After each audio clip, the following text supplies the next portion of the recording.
Hi friends, and welcome back to my channel. Baby, you don't know what you do to me. Between me and you, I feel like chemistry. I won't let no one come in. I hope you're having an amazing morning, evening, or night. And if you're new here, my name is Brianna and I am a full-time college student slash entrepreneur. For today's video, I'm going to be telling my story of how I got into UCLA plus other UCs. This is the first video of my college and transfer series where I will be breaking down the transfer process, having crash courses on how to use community college resources to your benefit, and also just sharing tips and tricks that I have learned throughout the 2 years of being in community college. So if you're interested in any of that content, please hit the subscribe button so that you can be notified the next time I post, and also give this video a big thumbs up. Oh wait, before I get started, this is not me trying to brag in any way, shape, or form by sharing my stats or my experience in community college. I simply am just sharing my experience to help others who were in the same place I was when I first decided to go to community college, having to learn the ins and outs of community college. And so I just want to be a person that someone else can look to for advice and help during their process. And also, please do not compare yourself to me, my stats, my extracurriculars, none of them. Everyone's transfer experience is very different. And last but not least, I am not a professional counselor, so please do take everything I say with a grain of salt, and that it was my experience with going through community college.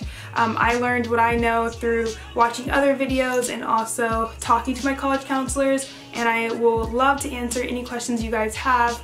But at the same time, I'm not a college professional, I'm not a professional counselor. So with all of that being said, now let's officially start the video. If you see me looking down at my phone throughout the video, it's because all my notes are on this bad boy, because I want to make sure I say everything I need to. I want to go over a few key terms that you'll kind of want to have the meaning of while I'm talking throughout the video. So the first one is IGETC, which stands for Intersegmental General Education Transfer Curriculum, which is a course pattern that community college students can use to satisfy lower division general education requirements for either a CSU or a UC. So basically you have to have like 60 plus units from certain categories before you can transfer into a CSU or UC, and it's kind of like a track to follow. I know some science majors have to follow different requirements, but generally that's what a community college student, especially in California, is following when trying to transfer to a UC or CSU. Okay, so next we have TAG, which is the Transfer Admission Guarantee, and 6 UC campuses offer this, and it's basically a program for community college students who meet specific requirements to get thumbs up that they're for sure going to get into that school. So the 6 schools that have it are Davis, Irvine, Merced, Riverside, Santa Barbara, and Santa Cruz. And along with TAG, there's TAP, which is the Transfer Admission Planner, and this is basically where you track your grades while going through community college, and then once you're ready to apply for TAG, you apply through the Transfer Admission Planner. Last but not least, the last term that you'll need to know is assist.org, which is an online student transfer information system that shows how course credits earned at one public California college or university can be applied when transferred to another. And this provides most accurate and up-to-date information about student transfer in California. And not only does it do that, but it tells you your major prereqs that you should have done before you leave your community college to whatever college you're going to next. Same with if you're transferring from university to university. So that's basically all the terms you're gonna need to know that I'm gonna touch upon throughout this video. I want to start by giving a little bit bio about me, kind of going back to high school, giving a quick bio of me in high school so that you kind of get an understanding of the type of student I was when I first entered community college, because I'm not the same person I was my last year of high school that I was by the beginning of community college. I definitely was a different person. So basically, I have been born and raised in California. I have grown up in a little town in between Sacramento and San Francisco, and throughout school I have always been in honors classes and things of that nature, but I wasn't like I was the smartest person in these classes. I didn't really apply myself like the rest of my peers, and so I often got like mediocre grades in these classes. which made my grades fluctuate a lot. So like I had like a GPA of a 2.7 one semester, I had like a 3.5 another semester, and like by the time I graduated I had like a 3.1 overall GPA. So it was very like wrecked for me. But however, I was involved in a lot of extracurriculars. Where I lacked in school was where I made up for it in extracurriculars. So I was a cheerleader for 4 years, and I was a captain my senior year. I did track and field. I was a part of our freshman like welcome program. I did many different church activities, and last but not least, I was a part of student government and painted a lot. So that was basically just like where I actually did things in school versus where I wasn't doing my homework. And junior year, I kind of realized that I was going to go to a community college. Like I knew that I wasn't going to really go to a 4-year university. However, my senior year, I did apply to one school, which was the University of Oregon, and they did accept me, but they hit me with the bill for tuition, and I was like, oh no, it's okay. I'm going to go to my community college and just chill for a little while. So like I said, I instead went to community college, and I chose to go to DVC, which is Diablo Valley College, since they had a high transfer rate and they also were ranked pretty highly in the state of California for community colleges. That's a little rundown of me, my background before even going into community college. For the schools that I was accepted from and rejected from, I was accepted to UC Riverside, UC Santa Barbara, UC Davis, UC San Diego, and UCLA. However, I was rejected from UC Berkeley. I do not know exactly the reason why I was rejected from UC Berkeley, but from guesses I can say that it probably was maybe a mix between my GPA and that there was other, you know, similar candidates that just fit their school more than I did. So it's okay that I was accepted. I am a communications major. I kind of went into DVC knowing that I wanted to be a communications major because I wanted to work in marketing or public relations or anything like that in the future. And so many schools don't have marketing and public relation degrees. I didn't want to go down the business route, and so instead I chose to be communications major because it's kind of like umbrella for a lot of other disciplines and like focuses in a lot of other areas. So communications was the major I chose. And so when looking at the requirements, I needed to get an AA and transfer to a new school. As a communications major, I would look at UCLA and Cal Berkeley's requirements because I knew that those were the two schools that I really wanted to get into, especially UCLA. And so when checking, I made sure that my requirements hit those schools first and then hit other UCs because they weren't as important to me to get into. I went in knowing I needed to have a game plan, and so basically I sat down with my counselor because most schools require you to sit down with your counselor and plan out all of the classes you're going to take within the first 2 years of being there. And I would revisit this list every semester and refine by looking at both iGetsy and assist.org to cross-reference what classes I could take that would be the requirement for both my iGetsy and my major prereq for UCLA, for example. For UCLA, I knew that I needed to take a science class, so I would check to make sure that the science class I wanted to take would be transferable to UCLA while also completing my iGetsy form. That's basically what I did. And then I also used TAG, and so I kind of made a list of the pros and cons of the 6 schools that you were allowed to apply to under TAG. I knew that I didn't want to go to UC Davis, that's near me, and so instead I chose to tag to UC Santa Barbara because they were more in Southern California and that's where I wanted to be, and they have a pretty good communications program, so for me that was a good plus. And then like for some of my other friends, they wanted to major in political science and criminal justice, and so Irvine was a really good school for them to tag to since they have a really good law program. As for coursework and grades, I kind of was a person that packed on my coursework for the last 2 years. I took between 15 to 18 credits each semester, and I laid them out by like a certain formula for each semester. Basically, I try to take at least 2 classes from my iGetsy and then like 2 classes from my major prereqs for whatever school I wanted to get into, 1 extra class like for like my AA from DVC. Especially since UCLA, when applying, you need to have all your, or at least they recommend that you have all your major prereqs done by the fall when your application before the fall when your application's due, so that you have a greater chance of getting in. For me, communications was a impacted major, and so I was scared that I would not get in if I did not complete all of them, and so I made my schedule out to where I could complete every single prereq before I applied in the fall of 2020. So fall of 2019, I took 17 credits in 5 classes, which at the end of the semester my overall GPA was a 3.7.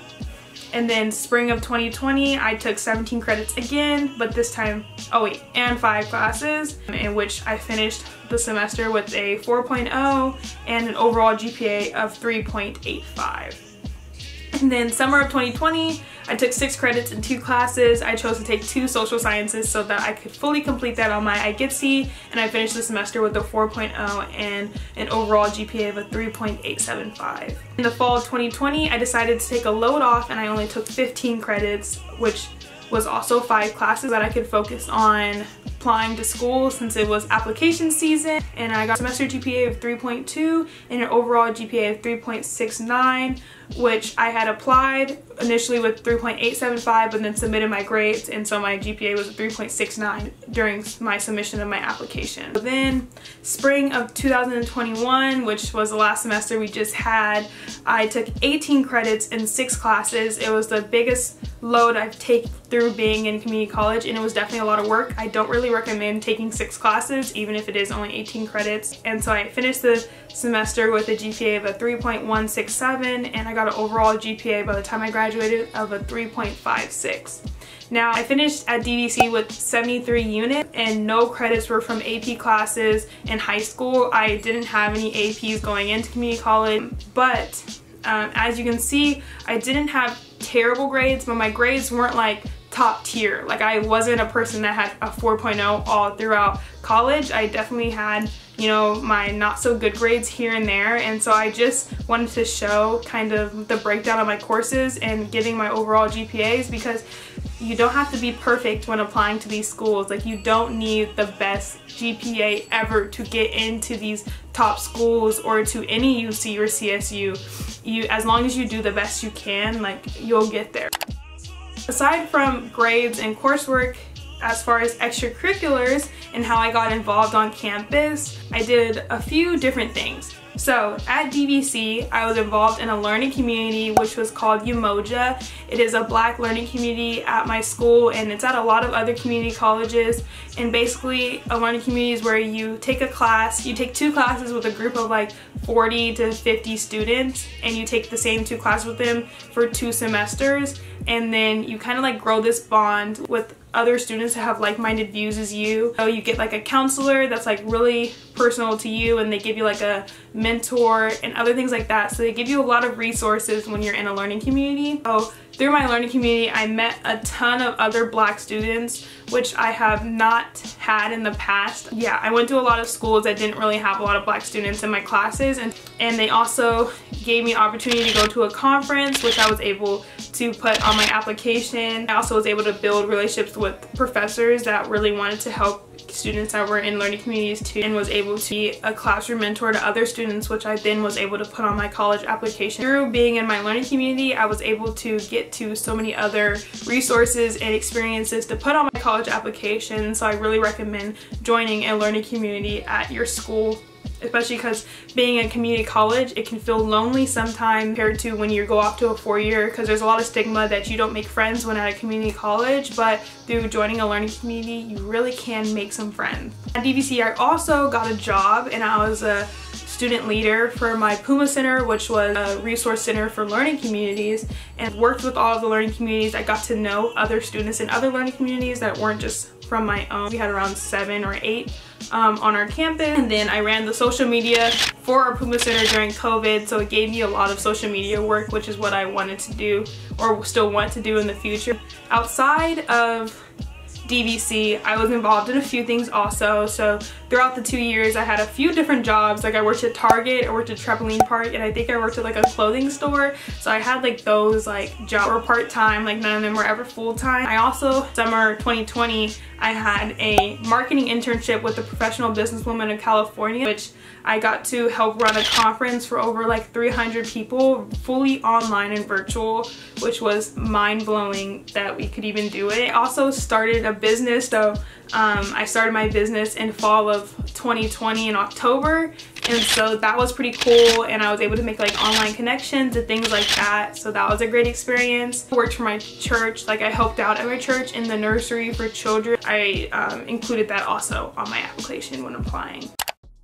Next, I'm going to talk about essays and personal insight questions. So for your UC application, you have to answer 4 personal insight questions. 1 is required, the other 3 you pick yourself out of like 8 other questions that you want to talk about. And so when writing questions, like you don't want to make it super extra or super broad, and really just show them kind of who you are. I want to make a full video on this, so I don't want to talk about it too much, but for mine, I just want to give like a general of what I kind of wrote about for my essay questions. So for the required question, it's please describe how you are prepared for your intended major, how you have prepared for your intended major, including your readiness to succeed in your upper division courses once you enroll at a university. I wrote about, you know, being a communications major and how I kind of knew always that I wanted to be a communication major, and also just like how I've grown though while knowing I wanted to be a communication major. My second question, it was describe an example of your leadership experience in which you have positively influenced others,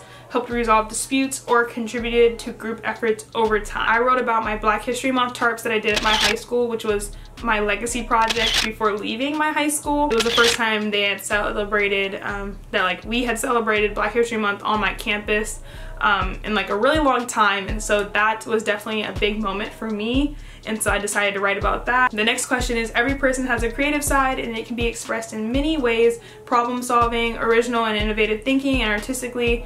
To name a few, describe how you express your creative side. So for me, I wrote about my business, since that's basically what it is. It's a creative outlet for me. I make products and things like that. How I've made friends through it, how I've grown my business, how I started through COVID, and just how I've been able to grow since starting my business as a person too, not just as a brand. Lastly, describe how you've taken advantage of a significant educational opportunity or worked to overcome an educational barrier you have faced. I wrote about my internship for PBWC. I got to do it during COVID, and how I really was just able to take advantage of getting to even have an internship when a lot of people did not get to have internships in summer of 2020. And so I really just wrote about how they helped me grow, especially in my writing and in my marketing skills as far as like using Illustrator and Photoshop. I just want to finish the video with providing a few tips I've learned and kind of just sharing some tips and like final thoughts before we end the video. So tip number 1, be confident in who you are through the whole application process. Like, don't be so worried about your grades. I was very worried about my grades while applying, and like I feel like I stressed about my grades and like my extracurriculars so much throughout my time at being in community college, when really I didn't need to stress that much. And so just be confident in who you are, and like if it's meant to be, it's meant to be. Like, you'll get into that school, and so there's no point in like worrying yourself sick over a fact that you got a B or you got a C and that like you won't be able to get into your school. Like, you'll get into it. If you're meant to get into that school, you're gonna get into that school, and I definitely believe in you. So tip number 2, ask for help from your professors and also staff on campus. Go to your professor's office hours.